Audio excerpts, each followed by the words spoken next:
La femme qui vit avec moi est incroyablement attrayante. Je veux dire, à tomber raide. Époustouflante. Elle était dans la salle de bain, en train de prendre une douche, et j'étais dans le salon, en train d'engloutir un plat à emporter et de faire défiler Netflix. Rien ne nous séparait, à part une porte en toc, branlante, avec une serrure cassée. Un cri a glacé le sang, a déchiré l'air. Avant même que je puisse réagir, la porte s'est ouverte en grand. Et elle s'est précipitée hors de la vapeur, serrant une petite serviette, se couvrant à peine. Ses cheveux étaient trempés, l'eau coulant le long de ses bras, tandis que la vapeur la suivait dans la pièce. Pour être honnête, je me suis figée. Mon cerveau a complètement disjoncté. Je suis restée bloquée sur place pendant 3 bonnes secondes, juste à regarder le chauffe-eau. Ça m'a choquée. Elle a haleté, frissonnant, sa poitrine se soulevant et s'abaissant rapidement. Écoute, on pourra peut-être trouver l'origine de la fuite plus tard, ai-je réussi à articuler, en faisant de mon mieux pour regarder ailleurs. Mais peut-être voudras-tu d'abord mettre des vêtements. Je suis créateur de contenu. D'accord, c'est une façon élégante de dire que je suis un pigiste fauché qui débute. Mes revenus couvrent à peine mes besoins vitaux. Quand on est dans ma catégorie, on fait des économies partout où l'on peut. Vêtements, nourriture, logement, surtout le logement. Alors, j'ai trouvé l'appartement le moins cher qui existe. Un vieil immeuble, 6 étages, sans ascenseur, à monter à pied. Comment décrire la décoration intérieure? Appeler cela minimaliste serait une insulte au minimalisme. Appeler cela un désastre serait en fait un compliment. Il y avait les bases, c'est sûr, mais tout était soit cassé, soit en train d'essayer de vous tuer activement. Mais bon, je suis un homme. Je n'ai pas besoin de luxe. J'ai besoin d'une grotte pour dormir, qui protège mon ordinateur portable de la pluie. Le loyer était de 1000 par mois pour un 2 pièces dans cette ville. C'est pratiquement du vol. Chloé a loué l'autre chambre pour la même raison. C'était incroyablement bon marché. Oh, et c'était à 5 minutes à pied de son bureau. Depuis le jour où elle a emménagé, ma vie est un véritable désordre. Quand le courtier m'a dit pour la première fois qu'une femme allait emménager, mes alarmes internes se sont déclenchées. Nous sommes des adultes ici. Je n'avais aucune illusion d'un scénario de comédie romantique, où nous tomberions amoureux après une rencontre mignonne dans le couloir.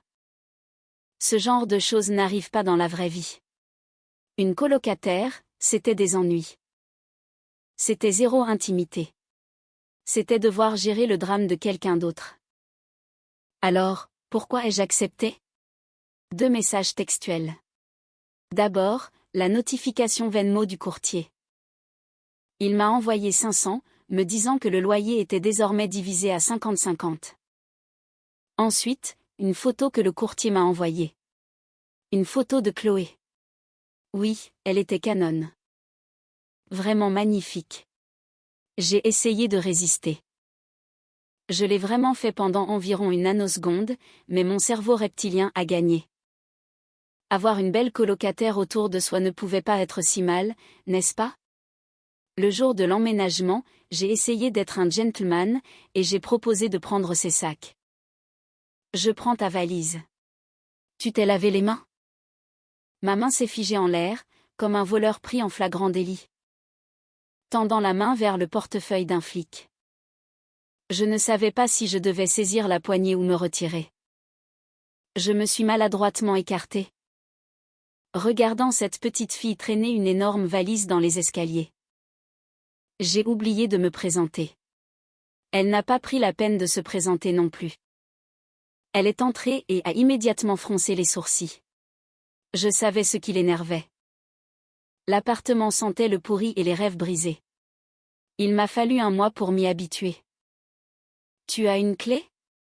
Je sors, a-t-elle dit. Elle a émis un HM dédaigneux par le nez.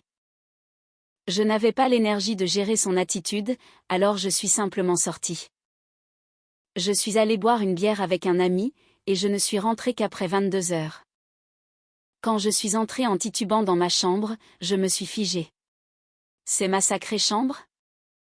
Le sol était impeccable. Mes piles de documents de recherche étaient soigneusement empilées. Mis à part mon lit en désordre, tout avait été organisé. Bon, avoir une colocataire maniaque du ménage n'était pas la pire des choses. J'ai dormi comme un bébé. Le lendemain matin, je me suis assis pour travailler. Et j'ai réalisé que mes croquis avaient disparu.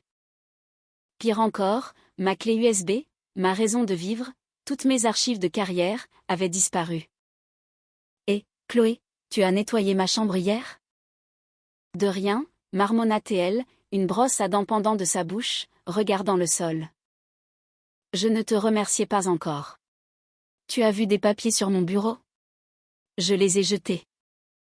Nom de Dieu.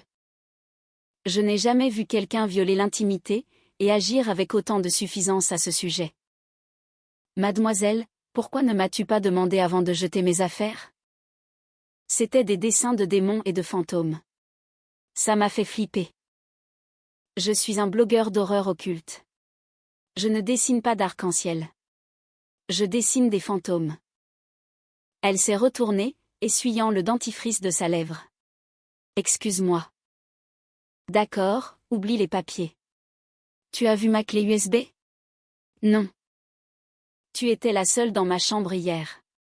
Si tu ne l'as pas vue, qui l'a vue? Elle m'a bousculée, attrapant son sac. Je suis en retard pour le travail. Ce n'est qu'une stupide clé USB. Je t'en achèterai une. Nouvelle. Mademoiselle, ce n'est pas la clé le problème. J'ai 50 gigaoctets de données le dessus. Fichier de travail. Bien sûr. Recherche. Recherche. Travail. Je ne sais pas. Je ne l'ai pas touché. Arrête de me bloquer. La porte de sécurité s'est refermée, faisant tomber quelques grains de poussière du plafond. Mon cœur s'est brisé en même temps qu'eux. Elle est rentrée vers 20 heures. Elle m'a jeté un tout nouveau disque dur externe volumineux. Celui-ci a plus de stockage. Il est plus grand, plus difficile à perdre. Ce n'est pas une question de taille, ai-je dit, en jetant le disque sur le canapé. Nous devons parler. Chloé a jeté son sac dans sa chambre, n'a même pas enlevé son manteau. Et s'est effondrée sur le canapé, rangeant une mèche de cheveux derrière son oreille. Je ne t'en voudrais pas pour le disque? Mais ce n'est pas parce que je laisse tomber que ce n'était pas valable. Rester en colère ne résoudra rien. À partir d'aujourd'hui, nous définissons des zones privées et des zones publiques. Elle a hoché la tête. Nous avons convenu. Salon, salle de bain, cuisine, public. Chambre, privée. Le balcon, sa zone privée. Elle avait besoin de faire sécher ses sous-vêtements.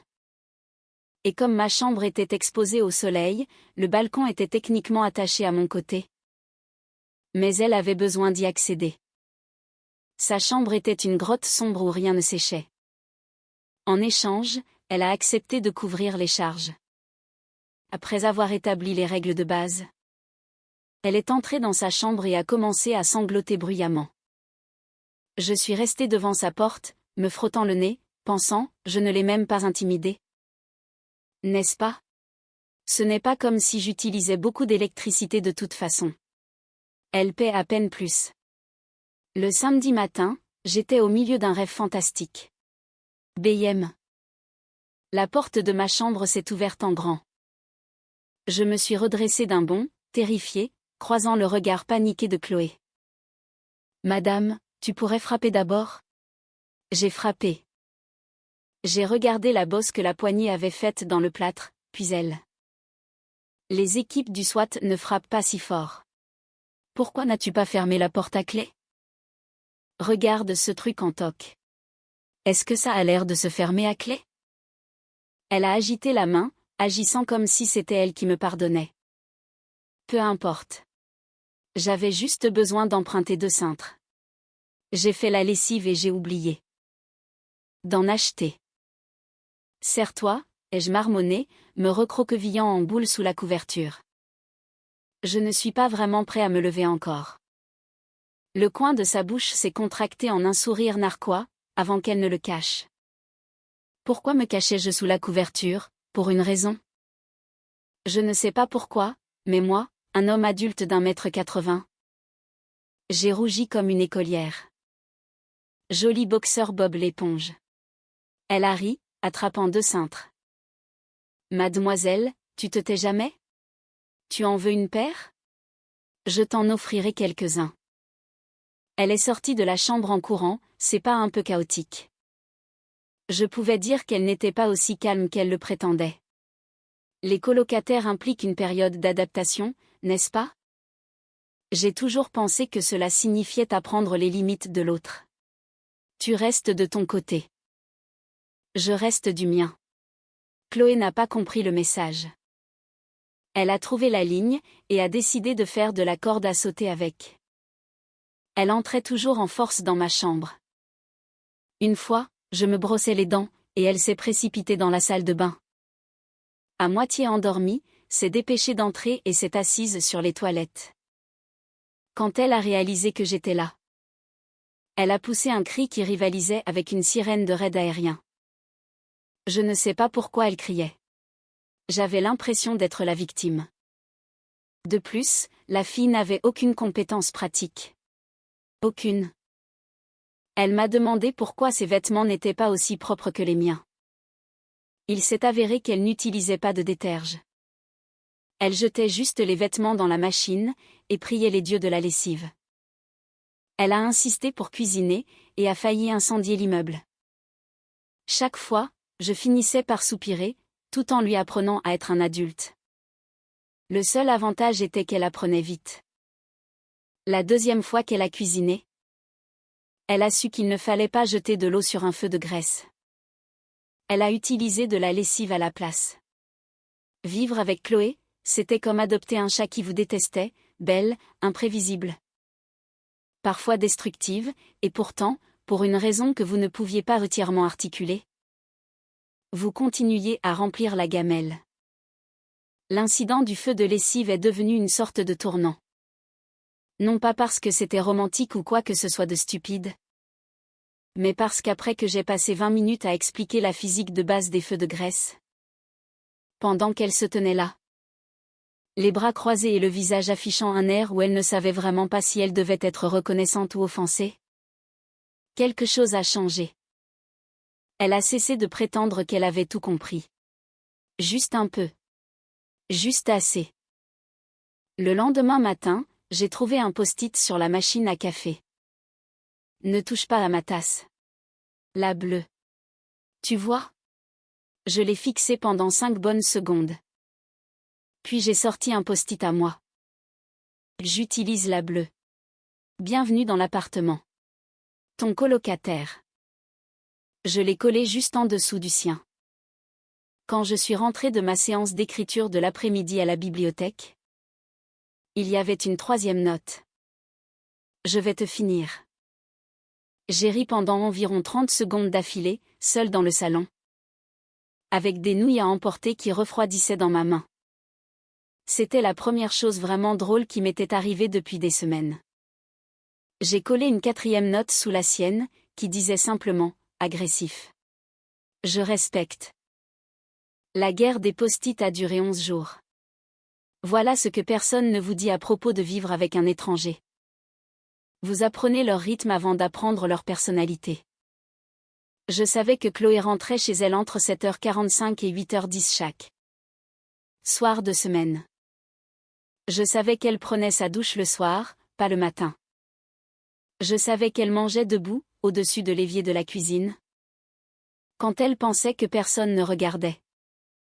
Je savais qu'elle dormait la fenêtre entr'ouverte, même quand il faisait assez froid pour voir sa respiration dans la pièce. Je savais tout cela avant de savoir la moindre chose significative à son sujet. Son nom complet était Chloé Park. Je l'ai découvert grâce à un colis Amazon qui a été livré à la porte, pendant qu'elle était au travail. Chloé Park. Ça lui allait bien. Précis, légèrement formelle, 2 syllabes qui ne faisaient perdre de temps à personne. Elle travaillait dans le conseil en images de marque, quoi que cela signifie. Quand j'ai demandé, elle l'a expliqué avec à peu près autant d'enthousiasme que quelqu'un lisant des instructions de montage de meubles. Je fais en sorte que les entreprises aient l'air de ce que les gens veulent qu'elles soient. A-t-elle dit, en réchauffant du riz dans un récipient. Ça a l'air épuisant. Tout est épuisant. Elle a piqué le riz. C'est quoi un blogueur d'horreur occulte? J'écris sur les histoires de fantômes, les légendes urbaines, les objets maudits. Les vrais cas documentés de choses étranges. Elle s'est tournée pour me regarder, pour la première fois pendant la conversation. Les gens lisent ça? Assez de gens? Tu y crois? Aux trucs occultes? J'ai haussé les épaules. Je crois aux bonnes histoires. Le reste est secondaire. Elle a hoché la tête lentement, comme si elle classait cela dans une catégorie qu'elle n'avait pas prévu d'ouvrir. Puis elle a ramené son riz dans sa chambre, et a fermé la porte. C'était la plus longue conversation que nous ayons eue depuis le jour de l'emménagement. Ce qu'il y avait avec Chloé, c'est qu'elle était compétente précisément dans les choses qui nécessitaient d'autres personnes. Elle était raffinée, présentable, professionnellement impressionnante. Mais au moment où elle était seule, opérant par elle-même, sans script ni contexte social pour la guider, elle s'effondrait de petites manières, mais constantes. Elle ne savait pas cuisiner. Nous avons abordé ça. Elle ne savait pas non plus assembler de meubles. Je suis rentrée un après-midi, pour la trouver assise par terre, entourée de ce qui semblait être les restes explosés d'une étagère, un manuel d'instructions dans une main et un tournevis dans l'autre, ayant l'air d'avoir été personnellement trahie par la Suède. « Tu veux de l'aide » ai-je demandé depuis l'embrasure de la porte. « Non. » D'accord, je me suis assis à mon bureau, j'ai ouvert mon ordinateur portable. J'ai commencé à taper. 6 minutes de silence se sont écoulées. Pourquoi dit-il d'insérer la pâte à dans la fente B?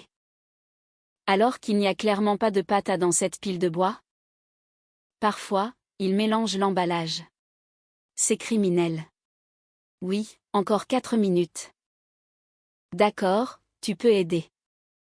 J'ai fermé mon ordinateur portable, je me suis assis par terre en face d'elle. À nous deux, nous avons monté l'étagère en environ 40 minutes. Ce qui est vraiment rapide pour ce cauchemar de meubles en kit.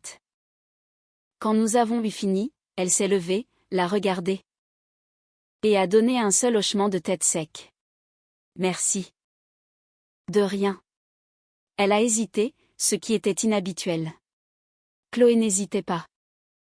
Chloé se déplaçait dans l'espace comme si elle avait déjà décidé ce qu'elle allait faire dans chaque pièce avant d'y entrer. Le Wi-Fi coupait de mon côté de l'appartement, a-t-elle dit finalement. Le routeur est dans le salon. Ta chambre est au bout du signal. Tu peux le réparer? Probablement. Tu vas le réparer? Je l'ai regardé. Elle regardait toujours l'étagère, les bras croisés, la mâchoire légèrement serrée. Comme si demander de l'aide était un muscle qu'elle n'avait jamais entraîné, et l'effort se voyait. Oui, ai-je dit, je vais le réparer. Elle est entrée dans sa chambre. La porte ne s'est pas claquée. C'était nouveau. J'ai réparé le Wi-Fi en déplaçant le routeur de 15 cm vers la gauche et en inclinant l'antenne. Ça m'a pris 3 minutes. J'ai frappé à sa porte pour lui dire, et elle l'a ouverte, son ordinateur portable déjà ouvert. A testé la connexion et a dit, tu aurais pu me faire payer pour ça. Je sais. Elle m'a regardé avec une expression que je ne pouvais pas entièrement lire. Elle se situait quelque part entre la suspicion et autre chose. Quelque chose de plus doux qu'elle a ravalé avant que ça n'atterrisse complètement. Je commande à manger, a-t-elle dit. Tu veux quelque chose? Je mangerai tout ce que tu ne finis pas. Je finis tout alors, tout ce que tu commandes en plus. Elle m'a regardé pendant une autre seconde, puis s'est tournée vers son ordinateur portable. Je prends 2 commandes de pad CW. Je suis retournée à mon bureau. 15 minutes plus tard, elle est sortie, et a posé une boîte de nouilles à côté de mon clavier. Sans rien dire. Je n'ai rien dit non plus. J'ai mangé à mon bureau. Elle a mangé sur le canapé. Nous avons regardé des choses différentes sur nos écrans respectifs. C'était la soirée la plus confortable que nous ayons eue depuis qu'elle avait emménagé. Environ 3 semaines après, j'ai commencé à remarquer des choses que je n'avais vraiment pas besoin de remarquer. La façon dont elle repliait ses pieds sous elle quand elle lisait. Le son spécifique de son rire, quand quelque chose la prenait vraiment au dépourvu. Rare, sans retenue, rien à voir avec son sourire contrôlé habituel. Le fait qu'elle gardait un petit carnet dans la poche de son manteau et y écrivait pendant le trajet. Ce que j'ai vu accidentellement quand elle l'a laissé sur le comptoir de la cuisine. Je ne l'ai pas lu. Je ne suis pas ce genre de gars, mais j'ai remarqué que ça existait. Le problème avec une belle femme dans votre orbite, c'est que votre cerveau, sans votre permission, commence à cataloguer des choses, des détails, des schémas. La façon particulière dont elle repoussait ses cheveux quand elle lisait quelque chose de difficile. Le fait qu'elle fredonnait en faisant la vaisselle, doucement et faux, sans aucune gêne. Ce qui était étrange car Chloé était l'une des personnes les plus soucieuses d'elle-même que j'ai jamais rencontrées dans tous les autres contextes. Je me suis dit que c'était un risque professionnel. J'étais écrivain. Je remarquais des choses. C'était de l'observation professionnelle. Mon cerveau était, pour le dire cliniquement, en train de me mentir. La nuit où elle a frappé à ma porte, a vraiment frappé correctement avec ses phalanges. Comme une personne, et s'est tenue dans le couloir, tenant un verre d'eau.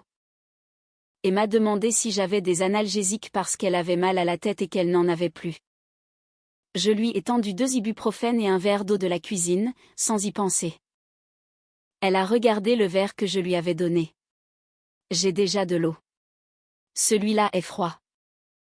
Elle m'a regardé une seconde, puis a échangé son verre contre le mien sans commentaire. Est retournée dans sa chambre, a fermé la porte.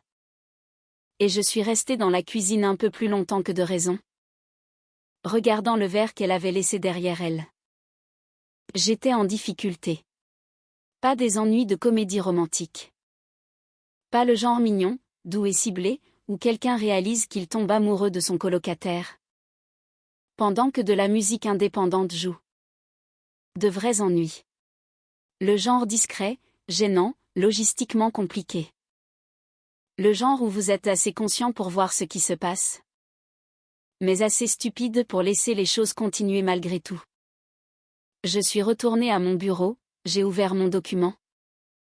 J'ai fixé un paragraphe vide pendant 22 minutes, j'ai tapé. Le problème avec les belles choses, c'est qu'elles sont distrayantes. Même quand elles n'essaient pas de l'être. Je l'ai effacé, et j'ai écrit une histoire de fantôme à la place. Voici une chose à propos de moi qui est un contexte important. Je ne parle pas de mes sentiments. Non pas parce que je suis un de ces hommes émotionnellement sous-développés. Qui ont appris à enterrer tout sous des couches de sarcasme et de statistiques sportives. Je suis en fait raisonnablement conscient de moi-même. Je ne vois juste pas l'utilité de raconter ma vie intérieure à voix haute en temps réel. Le traitement est privé. Les décisions sont la seule chose qui vaille la peine d'être dite. Alors, je ne suis pas allée voir mon ami Marcus pour lui annoncer que je développais des sentiments pour ma colocataire. Marcus l'a compris de toute façon, parce que Marcus est d'une perspicacité agaçante. Et aussi parce que j'ai fait l'erreur fatale de mentionner Chloé 4 fois dans une conversation de 30 minutes sur un jeu vidéo sans rapport. Tu la décris beaucoup, a-t-il dit, sans lever les yeux de sa manette. Je donne du contexte. Tu as décrit le son de son rire. C'est inhabituel. C'était pertinent. Tu as décrit le son de son rire, a-t-il répété, cette fois en levant les yeux. Il avait l'expression d'un homme qui avait gagné un argument avant même qu'il ne commence. Je n'ai rien dit. Marcus a posé sa manette. C'était sérieux. Marcus ne mettait pas volontairement un jeu en pause. Depuis combien de temps? Je ne sais pas de quoi tu parles. D'accord. Depuis combien de temps es-tu dans le déni, à ne pas savoir de quoi je parle? Je me suis adossée au coussin du canapé, et j'ai regardé le plafond. 3 semaines, peut-être? Il a hoché la tête comme un médecin confirmant un diagnostic. Elle sait? Non. Tu vas faire quelque chose à ce sujet? Non. Pourquoi pas? Parce qu'elle était ma colocataire. Parce que nous avions un bail. Parce qu'elle semblait à peine m'aimer. Et je n'étais même pas sûre que cette appréciation minimale soit une base suffisamment stable pour ce que je construisais apparemment dans ma tête. Parce que j'avais vu une mauvaise situation de colocation se transformer en situation de vie catastrophique pour un de mes amis. Et il avait dû dormir sur des canapés pendant 4 mois. Pendant que son ex-colocataire gardait sa caution. Je n'ai rien dit de tout cela à voix haute. C'est compliqué, ai-je dit. Marcus a repris sa manette. Tu sais ce qui est vraiment compliqué? Ce boss final. Toi et ta colocataire. C'est juste toi qui a peur d'une conversation humaine normale. Je lui ai dit de s'occuper de ses affaires. Il m'a dit que je l'avais mentionné 4 fois, sans qu'il me le demande. Nous avons laissé tomber le sujet, mais sur le chemin du retour, je n'arrêtais pas de penser à ce qu'il avait dit, pas à la partie sur la conversation. La partie où il avait souligné que j'avais décrit le son de son rire. Je n'avais même pas réalisé que je l'avais fait. C'était ça le problème avec le catalogage. Une fois que cela avait commencé, cela fonctionnait en arrière-plan sans permission. Comme un processus que vous avez oublié de fermer. Je suis rentrée à 21h45. Chloé était sur le canapé, avec son ordinateur portable, toujours dans ses vêtements de travail. Ses chaussures enlevées, ses cheveux commençant à se défaire de ce qu'elle leur avait fait le matin. Elle avait la posture particulière de quelqu'un qui avait eu l'intention de faire des choses productives sur le canapé. Et qui était en train de perdre la bataille. Elle m'a jeté un coup d'œil quand je suis entrée. Il y a de la soupe qui reste sur la cuisinière, a-t-elle dit, en regardant son écran. J'ai arrêté en plein milieu d'enlever ma veste. Quoi? J'en ai fait trop. Tu peux prendre le reste. J'ai regardé la cuisine. Il y avait une casserole sur la cuisinière, avec le couvercle. Je me suis approchée et j'ai soulevé le couvercle, parce que je ne savais pas quoi faire d'autre. C'était de la soupe à la tomate, le genre fait maison. Avec les peaux et les graines correctement filtrées. Tu as fait ça de zéro, ai-je dit. J'ai regardé des vidéos. J'ai pensé au feu de graisse, à la lessive, à l'étagère par terre. Depuis quand?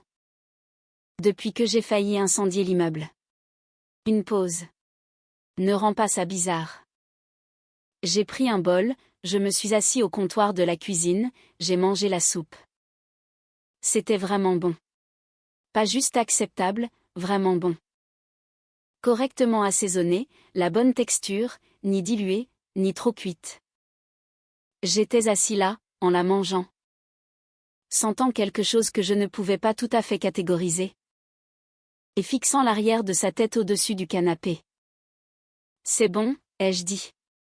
Je sais, a-t-elle dit sans se retourner. J'ai fini la soupe, lavé le bol, suis allée dans ma chambre, me suis allongée sur mon lit. Et j'ai fixé le plafond pendant un moment. La voix de Marcus dans le fond de ma tête. C'est juste toi qui as peur d'une conversation humaine normale. Les informations alliées sont venues d'une direction inattendue.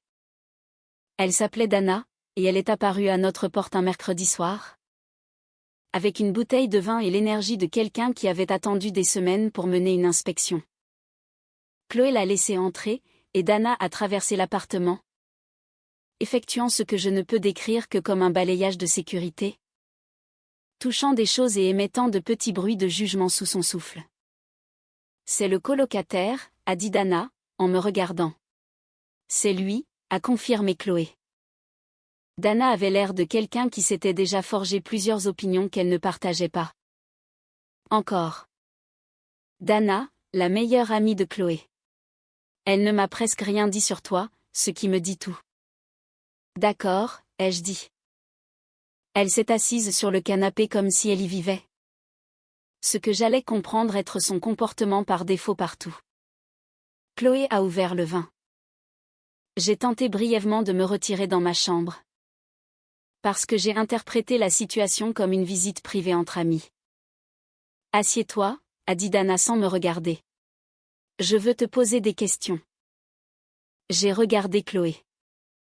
Chloé a haussé les épaules avec l'expression impuissante de quelqu'un qui avait passé 20 ans à essayer de rediriger cette force de la nature particulière.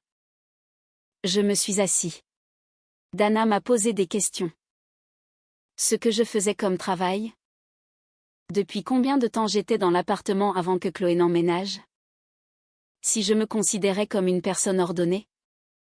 Ce que je pensais réellement de Chloé en tant que colocataire. Sur la dernière, j'ai donné une réponse prudente et diplomatique. Dana a plissé les yeux. Elle a nettoyé ta chambre sans demander. Elle l'a fait, et a jeté quelque chose. Oui. Elle s'est excusée? J'ai pensé au disque dur externe atterrissant sur mes genoux. Techniquement, oui, en quelque sorte. Dana s'est tournée vers Chloé. Cela compte comme une excuse de sa part, a-t-elle dit comme si elle traduisait. Elle ne s'excuse pas avec des mots. Dana, a dit Chloé d'une voix neutre. Il devrait connaître le mode d'emploi. Dana s'est resservie du vin. Elle ne demande pas non plus d'aide? À moins d'avoir lutté en silence pendant au moins 1 heure d'abord. Elle cuisine pour les gens quand elle ne sait pas comment dire merci. Et elle ne sera jamais, en aucun cas. La première a soulevé un problème. Il faut que tu le remarques toi-même. Il y avait un silence dans la pièce, extraordinairement lourd.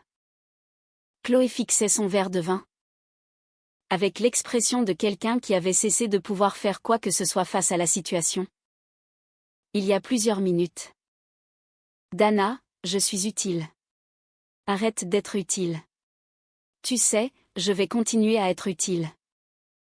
J'ai regardé entre les deux. Quelque chose se mettait en place, que je n'étais pas sûre d'être censée regarder. Dana faisait cela délibérément. Elle n'ignorait pas ce qu'elle me disait, ni pourquoi. Elle avait les yeux de quelqu'un qui menait une opération. Plus tard, quand Chloé est allée à la salle de bain, Dana s'est penchée en avant. Et a dit très doucement, elle parle de toi plus qu'elle ne l'a admis avec moi. Juste pour que tu saches. Elle s'est rassise et a rempli son verre avant que Chloé ne revienne. Quand Chloé est revenue, Dana était au milieu d'une phrase. Parlant de quelque chose de complètement différent. Totalement fluide. 20 ans de pratique. Le lendemain matin, je me suis réveillée avec un plan. Ce qui était différent des 3 semaines précédentes de catalogage passif et d'évitement stratégique. Ce n'était pas un plan dramatique. Je veux être clair à ce sujet. Je ne planifiais pas de grands gestes. Ce n'est pas comme ça que les vraies choses fonctionnent. Les vraies choses fonctionnent par l'accumulation de petits moments. Chacun légèrement plus intentionnel que le précédent, jusqu'à ce qu'un jour, vous leviez les yeux et que la distance n'existe plus. J'ai commencé par des choses pratiques, la porte de la salle de bain avec la serrure cassée. J'avais vécu avec pendant des mois, parce que cela ne me dérangeait pas. Mais cela dérangeait clairement Chloé. Et après l'incident de la douche, elle avait commencé à accrocher une serviette sur la poignée comme un signal d'occupation de fortune. Ce qui fonctionnait environ 60% du temps. J'ai cherché le type de mécanisme de serrure dont la porte avait besoin.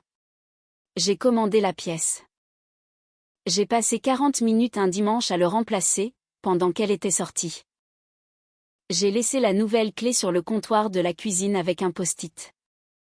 La salle de bain se ferme maintenant. Les 2 serrures. Une clé chacune. Quand elle est rentrée et l'a vue, elle n'a rien dit. Elle a ramassé la clé, est allée tester la serrure 3 fois. Est revenue et a fait 2 tasses de thé sans qu'on le lui demande, en a posé une devant moi. Et est retournée dans sa chambre. Je comprenais son mode d'emploi maintenant. La multiprise exposée dans le couloir, qui produisait des étincelles périodiquement depuis que j'avais emménagé. Celle devant laquelle elle avait cessé de passer sans une légère tension dans son pas. Après l'avoir remarqué une nuit. Je l'ai remplacée. Elle est rentrée pour la trouver disparue, remplacée par un modèle correctement mis à la terre, affleurant la plainte. Elle s'est arrêtée un instant dans le couloir, m'a regardé à travers l'appartement. N'a rien dit, mais ce soir-là au dîner. Elle a poussé le reste des nouilles dans mon assiette sans demander. Et j'ai reconnu le langage maintenant. J'ai commencé à laisser un peu d'eau chaude dans la bouilloire électrique, avant qu'elle ne rentre. Pour qu'elle n'ait pas à attendre. Elle a commencé à laisser la lumière de la salle de bain allumée quand elle allait se coucher. Parce qu'elle avait remarqué que j'écrivais tard et que je passais dans le noir. Aucun de nous n'a attiré l'attention sur quoi que ce soit. Nous apprenions le langage de l'autre. Celui que nous parlions tous les deux sans mots. Si cela menait quelque part, je ne le savais vraiment pas. La réponse honnête, celle à laquelle je me suis autorisée à penser à 1h du matin. Quand l'appartement était calme et qu'il n'y avait rien d'autre à faire que d'être honnête avec moi-même. C'est que je le voulais. Pour la première fois depuis des années, je voulais que quelque chose se produise. Ce que personne ne vous dit à propos d'aimer quelqu'un avec qui vous vivez, c'est que vous devenez hyper conscient de l'appartement lui-même. Soudain, la surface semble différente à différentes heures. Le matin, ça va. Il y a des routines à suivre, du café à faire, des écrans séparés à fixer. Le soir, ça rétrécit. Le canapé est un seul canapé. La cuisine est une seule cuisine. Il n'y a qu'une certaine distance délibérée que vous pouvez construire sur 65 mètres carrés.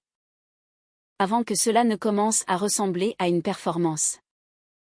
J'étais en pleine performance un jeudi. Quand Chloé est rentrée 40 minutes plus tôt que d'habitude, s'est assise sur le canapé et n'a pas ouvert son ordinateur portable. Elle s'est juste assise là. J'ai attendu 5 minutes. Alors, ça va? Ça va. Encore 3 minutes. Quand tu dis ça va, j'ai eu une journée terrible, et je ne veux pas en parler. Elle a fait une pause. Je voudrais peut-être en parler dans 20 minutes. Je ne sais pas encore. D'accord. J'ai fini le paragraphe sur lequel je travaillais. Je me suis levée, j'ai préparé 2 tasses de thé. J'en ai posé une à côté d'elle sans établir de contact visuel, et je suis retournée à mon bureau. 17 minutes plus tard, elle a dit, mon client a annulé tout le projet. 2 mois de travail. Juste disparu parce que leur PDG a eu un changement de vision. Elle a prononcé les 2 derniers mots d'une voix qui exprimait très précisément ce qu'elle pensait. Des changements de vision. Et la réponse de mon manager a été de demander si je pouvais reprendre le compte de quelqu'un d'autre d'ici lundi. C'est vraiment terrible. Je sais. Tu as dit oui pour le truc de lundi? Une pause. Évidemment. Évidemment, ai-je répété. Elle m'a regardé. Ne fais pas ça. Je n'allais rien dire. Tu avais une tête. Je ne peux pas contrôler mon visage. Elle a ramené ses genoux à sa poitrine, et a serré sa tasse à 2 mains. Il y avait quelque chose de différent chez elle quand elle était comme ça. L'épuisement spécifique d'une personne qui affiche une compétence professionnelle. Et qui en est à court vers 20 heures. Elle n'était pas sur ses gardes en ce moment. Elle était juste fatiguée. Tu aimes ton travail, a-t-elle demandé après un moment. La plupart du temps. Qu'est-ce que ça fait quand tu l'aimes? J'y ai réfléchi. Comme si je construisais quelque chose qui m'appartient, même quand c'est difficile. Elle est restée silencieuse un instant. Le conseil en image de Marc, ça ne fait pas ça. Qu'est-ce que ça fait, alors? Elle a regardé par la fenêtre. Comme si j'étais très douée pour faire passer les choses des autres pour ce qu'elles ne sont pas. Aucun de nous n'a rien dit pendant un moment. Ça a l'air épuisant, ai-je dit.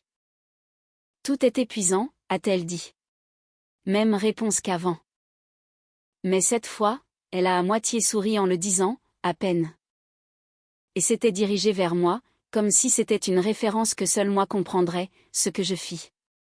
Il s'appelait Félix, et il est arrivé dans le hall de notre immeuble un samedi après-midi. Pendant que je revenais de l'épicerie. Je ne savais pas qui il était au début. Il avait à peu près mon âge, bien habillé. De cette manière simple des hommes qui n'ont pas à y penser, et il se tenait au portier, regardant son téléphone. Quand je suis entré, il m'a jeté un coup d'œil, puis est retourné à son téléphone. « Et, tu appelles le 614 ?» ai-je demandé. Il a levé les yeux. « Oui. » « L'ascenseur est en panne, attention, 6 étages, » il a fait une grimace. « Sérieusement ? » Depuis que j'ai emménagé. J'ai frappé à la porte de l'escalier. « Après toi. » Au 3e étage, il a dit, c'est l'immeuble avec la fille du conseil en images de marque. Chloé Park ? Quelque chose dans ma poitrine a fait un petit truc involontaire que j'ai choisi de ne pas examiner. Ça se pourrait, ai-je dit. Tu la connais ? On sortait ensemble, a-t-il dit avec désinvolture.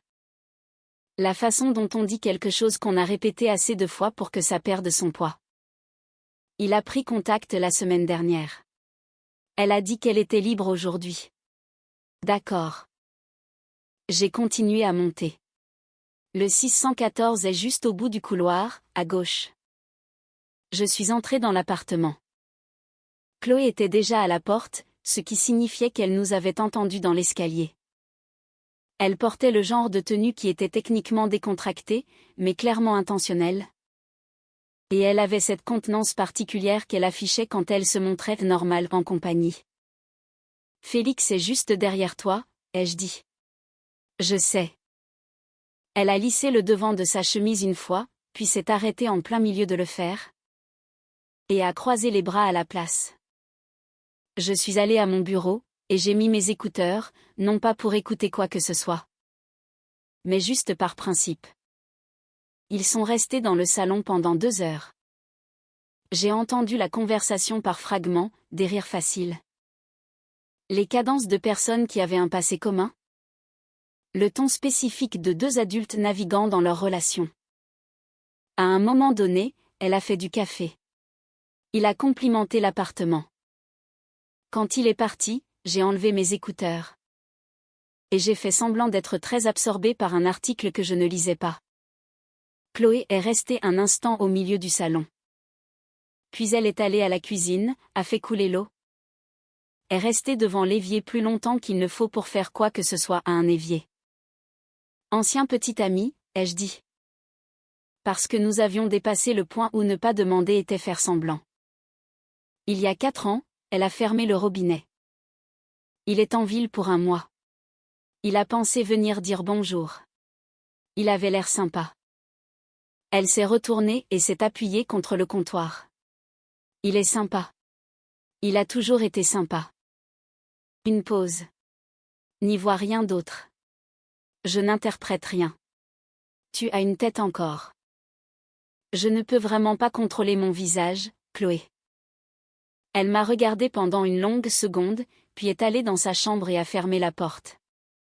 Pas un claquement, une fermeture ferme, délibérée, ce qui dans son langage. Je commençais à comprendre, signifiait, je dois aller digérer quelque chose.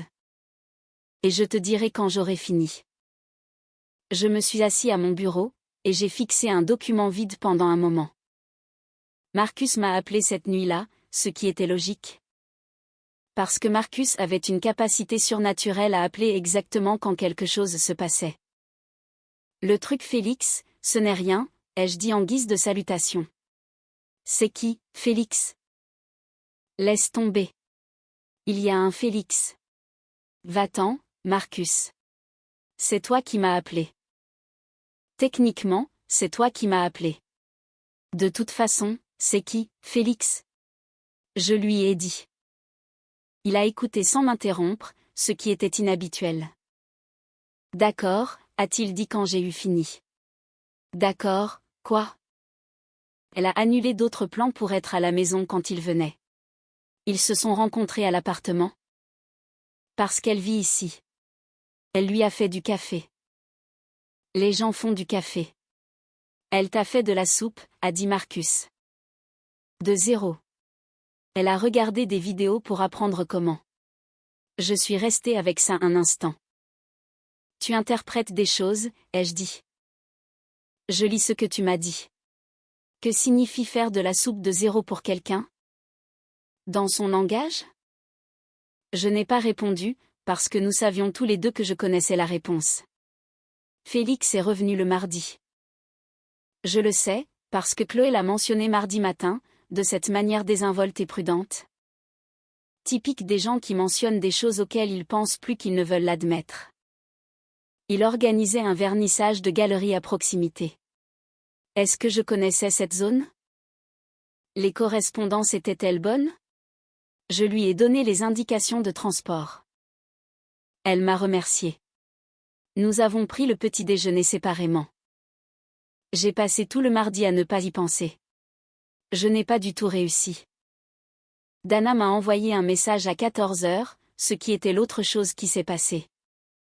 Elle a envoyé un message depuis le fil de conversation de Chloé. Ce qui signifiait que Chloé lui avait donné mon numéro. Ce qui signifiait plus que ce à quoi j'allais penser directement. Elle ne voulait pas y aller ce soir, juste pour info.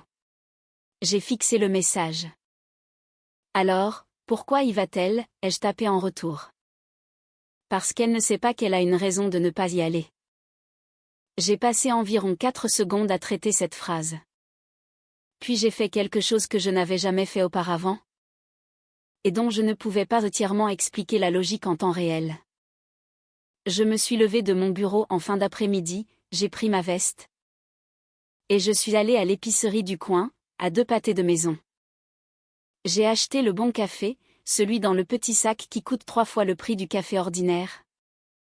Et que Chloé avait une fois montré du doigt dans le magasin, en disant « ça ». C'est prétentieux, d'un ton qui signifiait clairement « je veux ça ». J'ai acheté le bon café et un gâteau au citron de la boulangerie juste à côté. Parce que je l'avais vu manger celui de la station-service d'en face une fois. Et faire une grimace qui signifiait que celui de la station-service la décevait. Je suis rentrée avant elle. J'ai préparé une cafetière du bon café. J'ai coupé le gâteau. Quand Chloé est rentrée à 21h30, elle s'est arrêtée dans l'embrasure de la porte. Elle a regardé le comptoir de la cuisine. Le café, le gâteau, les 2 tasses posées. Tu n'y es pas allée, a-t-elle dit. J'ai fait de meilleurs plans. Elle n'a rien dit. Elle a posé son sac, est allée à la cuisine, s'est servi une tasse. A coupé un morceau de gâteau légèrement plus grand que le mien. Et s'est assise à la petite table de cuisine. Je me suis assis en face d'elle. Dana te l'a dit, a-t-elle dit. Dana m'a envoyé un message. Bien sûr que oui. Elle a serré sa tasse à 2 mains. Je vais devoir lui en parler. Elle t'aime. C'est une menace. Les 2, ai-je dit. Chloé a regardé son gâteau, puis moi. Puis elle a ri. Le vrai, celui sans retenue. Le son que j'avais apparemment décrit à Marcus avec suffisamment de détails pour qu'il l'utilise. Comme preuve contre moi. Ce café est vraiment bon, a-t-elle dit. Je sais. Elle a secoué la tête lentement, et a regardé sa tasse, souriant toujours. Comme si elle essayait d'arrêter et n'y parvenait pas tout à fait. Quand Félix lui a envoyé un message plus tard cette nuit-là, elle l'a laissé en vue. Je le sais parce que je ne regardais pas. Mais la lumière bleue de son téléphone sur la table basse a montré l'aperçu, et je ne regardais pas. Mais certaines choses, on les voit sans essayer. Et certaines choses signifient exactement ce qu'elles semblent signifier. Et j'étais finalement assez honnête avec moi-même pour laisser cela signifier ce que cela signifiait. Voici le contexte de ce qui s'est passé ensuite. C'était un mercredi normal. J'étais en pleine échéance pour un article sur un phare dans le Maine. avec un historique documenté de panne d'équipement, que plusieurs ingénieurs avaient indépendamment qualifié d'inexplicable. Chloé avait une présentation l'après-midi.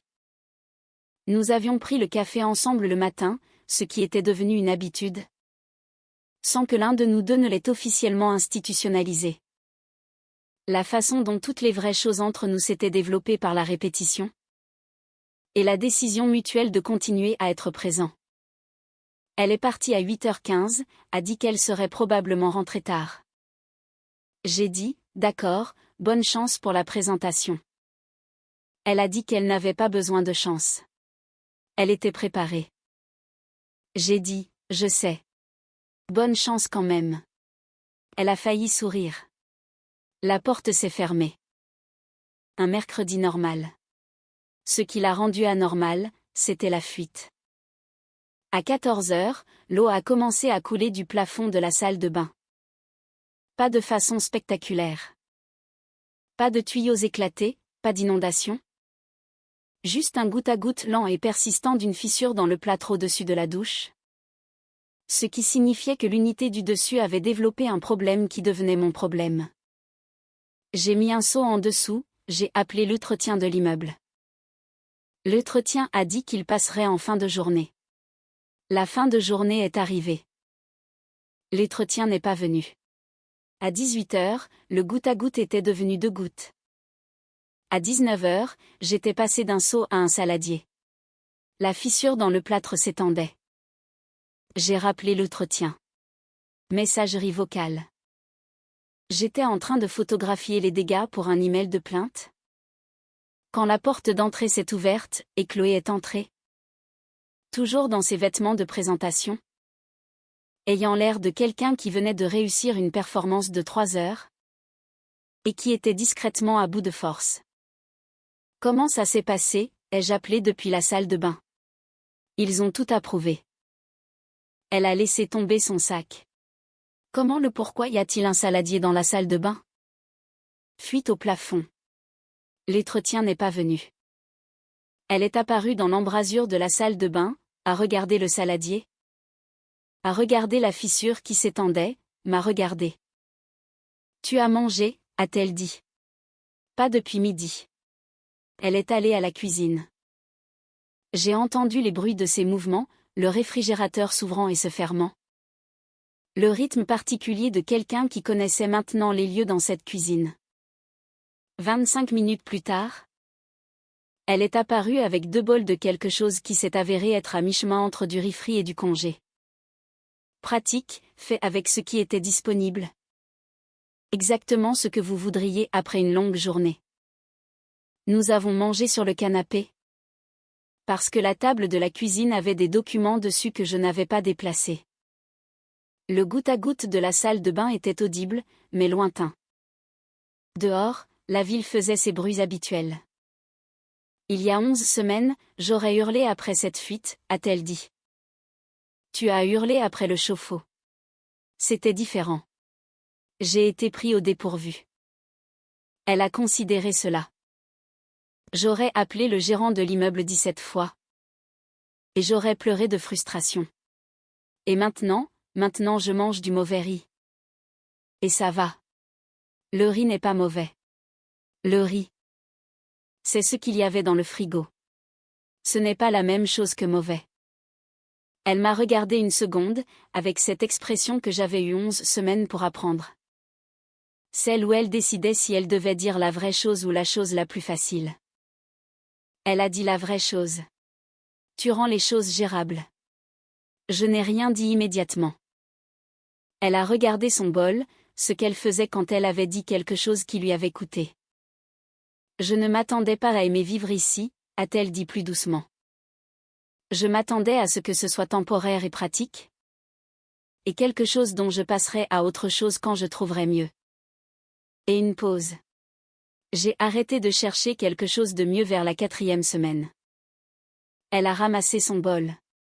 Ne rends pas ça bizarre. Je ne rendrai pas ça bizarre. Elle m'a regardé de côté. Tu as une tête, Chloé. Tu as littéralement toujours une tête. J'ai quelque chose à dire. Elle s'est immobilisée. Pas tendue, mais cette immobilité spécifique de quelqu'un qui a attendu une chose. Et qui est maintenant incertain de vouloir qu'elle arrive. D'accord, a-t-elle dit. J'aime vivre ici aussi. Pas l'appartement. L'appartement est objectivement terrible. Elle a expiré par le nez. Le son du rire réprimé. J'aime que ce soit toi, spécifiquement, dans cet appartement. C'est ce que je veux dire. Silence. Dehors, la pluie avait commencé. Je n'avais pas remarqué ça non plus, trop concentrée à la regarder.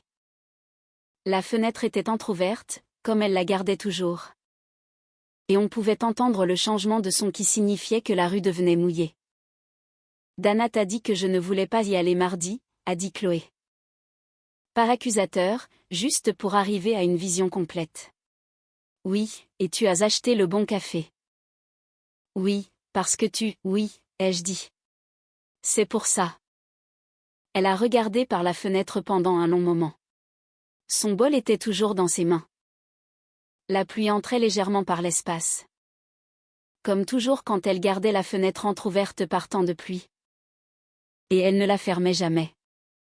Et j'avais appris à trouver cela exaspérant de la manière spécifique dont on trouve les choses exaspérantes, auxquelles on s'est aussi tranquillement attaché.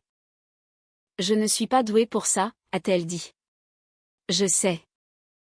Je ne veux pas dire émotionnellement indisponible à la manière d'une tragédie romantique. Je veux dire... pratiquement. J'oublie de répondre aux messages. Je suis mauvaise pour dire les choses quand je devrais les dire. J'ai nettoyé ta chambre sans demander. Tu m'as acheté un disque dur externe en guise d'excuse. Je sais que ça a compté. Elle s'est tournée pour me regarder. Vraiment? Regarde, pas les regards de côté qu'elle parvenait habituellement à lancer. Son expression avait abandonné toute l'architecture, le calme professionnel, le contrôle méticuleux. La couche qu'elle portait dans chaque pièce comme un second vêtement. J'ai cherché ton blog, a-t-elle dit. Ça m'a arrêté. Quand? 3e semaine. Tu n'as rien dit. J'ai traité ça pendant 8 semaines. J'ai dit que j'étais mauvaise pour ça. Elle a presque souri. Presque. Tu es un bon écrivain. L'article sur l'hôpital de Kyoto. Celui sur le navire. Une pause. La façon dont tu écris sur des choses qui ne peuvent pas être expliquées. Tu donnes l'impression que ne pas comprendre est un état d'être acceptable. Comme si ne pas savoir ne signifiait pas qu'il n'y avait rien là. Je l'ai regardé. J'ai trouvé cela utile, a-t-elle dit. Pour d'autres choses. La pluie s'est intensifiée. Le goutte à goutte de la salle de bain y a ajouté un rythme. Nous étions assis assez près pour que je puisse voir le moment où elle a décidé d'arrêter de gérer. La distance. Le moment exact où cette chose entre nous a finalement manqué d'espace pour être évitée.